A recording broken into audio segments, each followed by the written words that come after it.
The Federal Reserve System refuses to explain still how they approved it and why.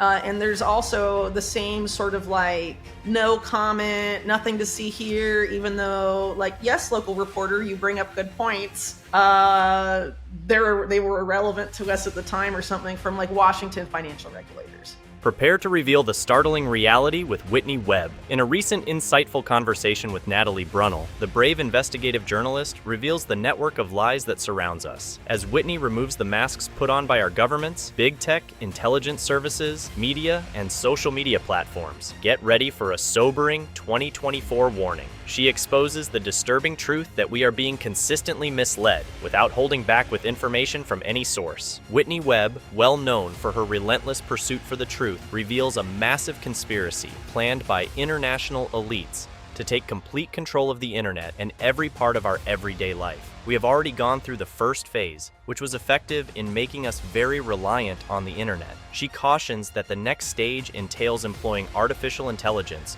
to take control of the internet. According to Whitney, artificial intelligence will produce more than 90% of the world's web material by 2025, allowing it to shape people's realities as it sees appropriate. She goes into a terrifying revelation about the cryptocurrency business, revealing US regulators, FTX, and a complex scheme to create a digital currency to be used by central banks. It may surprise you to learn that the central bank will not manage this currency. Watching this video is essential because Whitney Webb raises important points that will make you wonder about the foundation of reality itself. Don't miss out this important knowledge, which reveals the tactics used to deceive and control the people. Turn on post notifications, subscribe to our channel, and come along as we discover the truth. Let's hear what she has to say next. But ultimately, you have to remember too that the reason so much effort and money is poured into deceiving us, it's because we have the power to change it. And a lot of it just comes down to completely like non-violent things people can do, like divesting from certain companies. Specifically, lately I've been talking a lot about divesting from big tech as much as possible, just because of like where a lot of those big tech billionaires and the national security state they're completely fused with at this point are taking us.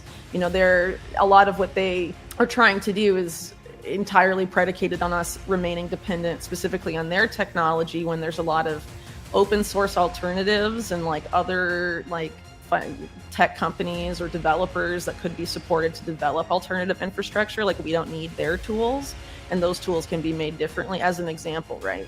So, I know people sort of like can feel black-pilled, I guess, when being confronted with this information. But ultimately, I think part of the reason things have gotten to the point they are now is that for so long, so many people didn't want to have to confront that disconnect between the reality we're told and what reality like actually is, like what's actually happening, just because, people have been so willing to like outsource, stuff to the government or the private sector or whatever, and not really follow up on it and just assume it's working the way it should. That there a lot of, malfeasance and corruption has been allowed to entrench itself and grow. And that obviously has to be confronted at some point, or it will just keep growing until it completely takes over and destroys everything.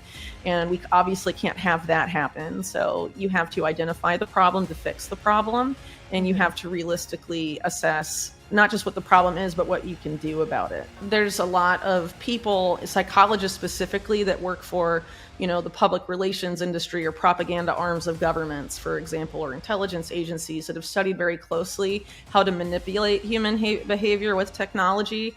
And I think when you consider that like a lot of social media companies have their origins with intelligence, or if they didn't at the beginning, they certainly do now, and how they know that, the like news feeds on social media can be used to manipulate people's emotions, or manipulate how people perceive events and reality, they leverage that. And to think they don't leverage that, I think would be really naive. So as an example, one that's like sort of well known and easy to find if you search for it online, is Facebook attempting to study how to manipulate people's emotions to make them feel like more negatively, like intentionally make them more depressed by bombarding them with like largely negative news on their news feed, right? And so, we can assume that they do that with all sorts of things and specific events. And when you consider the fact that we know now, and we've known for some time, quite frankly, that a lot of these companies, for example, selectively censor things.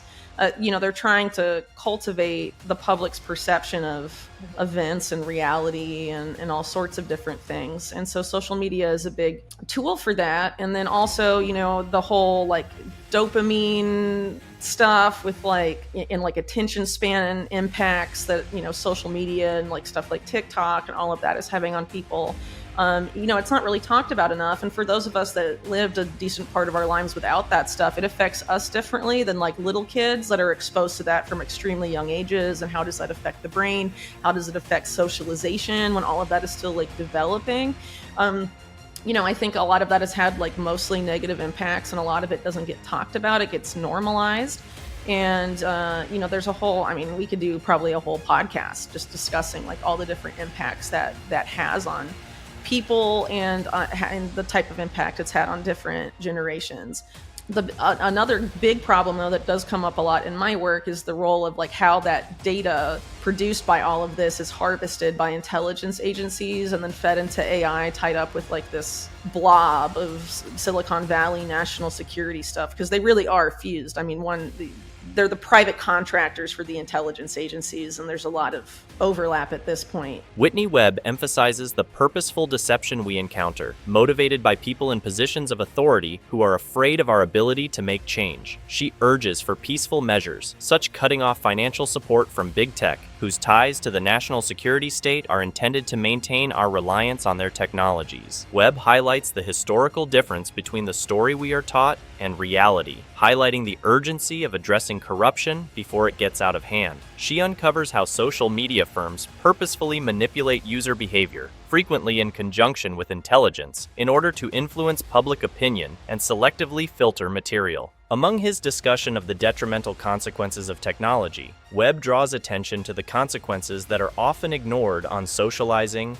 attention spans, and mental health, particularly among younger generations. She draws attention to the alarming way that intelligence services are using technology to gather and abuse data, highlighting the relationship between national security and Silicon Valley. Essentially, Webb's observations highlight how critical it is that we acknowledge our power, act peacefully, and take on the fraud, corruption, and detrimental effects that individuals in positions of authority continue to propagate. Let's see what more she has to say. Yeah, so you may remember from the FTX scandal last year that there was like this weird bank in rural Washington that's like basically like broom closet size, like one branch bank that had like less than significantly less than like $10 million in deposits before it was bought by this entity called FBH Corp, which was basically the current chief compliance officer of Binance, Noah Perlman, plus Jean Chalopin, the chairman of Deltec, which is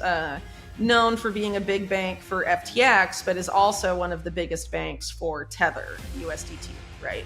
And these guys, and there were a couple other people there. There's another Deltec guy and another guy I can't quite remember, but they're the ones that bought Farmington from this other guy named Archie Chan.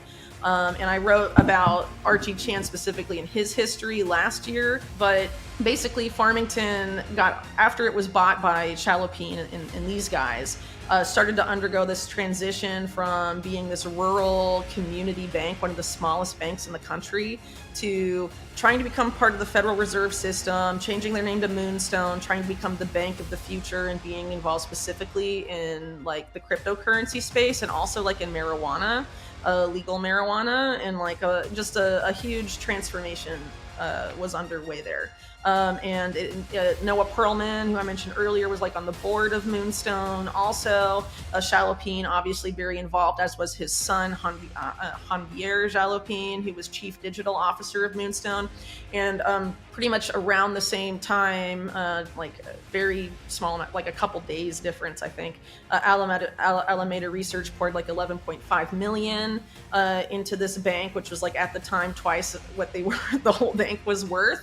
And then they swell in like less than a year from 10 millions in deposits to like 84 million, and like 74 million of that was just from 4 accounts. And 50 million of that was one account tied to Sam Bankman-Fried that was titled FTX Digital Markets. So you have Sean Jalapene, Deltec, you have SBF and FTX, and Deltec and FTX are obviously connected. And they're basically trying to use this tiny bank for something. And based on just what is documentable, there's no way this bank should have been approved by the Fed. It should never have been made part of the Fed system. And the Federal Reserve System refuses to explain still how they approved it and why. And there's also the same sort of like, no comment, nothing to see here, even though, like, yes, local reporter, you bring up good points. They were irrelevant to us at the time or something from like Washington financial regulators. FTX collapses and all this scrutiny obviously gets placed on this tiny bank, even from mainstream media and also from congressmen. Like, it was obviously like something was going on there, and it was very obvious to see. And then the Fed has since like issued like enforcement actions against Farmington and like forced it to close down. And so it doesn't exist anymore. Yeah. But they had big plans for it before FTX unraveled. And that's essentially what this piece is about. It's about the partnership they made right before all of the FTX started to go to crap and just like explode, and is basically around this company called Fluent Finance that had partnered with Moonstone, and Fluent Finance was specifically looking to, through partnering with Moonstone, spur mass adoption of a US dollar pig stablecoin called US Plus. That was basically marketing itself without saying it by name, but naming Tether basically like a trustworthy Tether. So why are, Deltec and FTX very tied up with Tether, including well before FTX went under, just like a very known relationship there. Why are they using this other entity that they're hiding behind, essentially, to get involved with this new dollar peg stablecoin? Whitney Webb discusses the FTX scandal, highlighting a peculiar bank in rural Washington, Farmington, which underwent significant changes after being acquired by FBH Corp., led by Binance's Chief Compliance Officer Noah Perlman and Deltec's Chairman Gene Shalapin. The bank transitioned from a small community bank to Moonstone, aiming to be a future-focused bank involved in cryptocurrency and legal marijuana. Webb has doubts on Farmington's change being approved by the Federal Reserve, citing its connections to FTX and Deltec in particular. She notes that deposits at the bank, which had a $11.5 million investment from Alameda Research, increased quickly, including a sizable amount connected to Sam Bankman-Fried's FTX Digital Markets. The Federal Reserve kept mute and did not provide an explanation for its approval in the face of the questionable activity and growing scrutiny from politicians and the mainstream media. Farmington was eventually forced to close when enforcement steps were launched against it. Webb underscores the unexplained partnership between Farmington, FTX, and Deltec, focusing on a company called Fluent Finance, aiming to promote mass adoption of a USD-pegged stablecoin called US Plus, positioned as a trustworthy alternative to Tether. The article delves into the intricate ties between Deltec, FTX, and Tether, questioning why they chose to collaborate with Fluent Finance to introduce a new stablecoin. The narrative suggests that these partnerships were strategic moves before the FTX collapse, raising concerns about potential motives and the use of intermediary entities in the cryptocurrency space. Until next time, happy investing.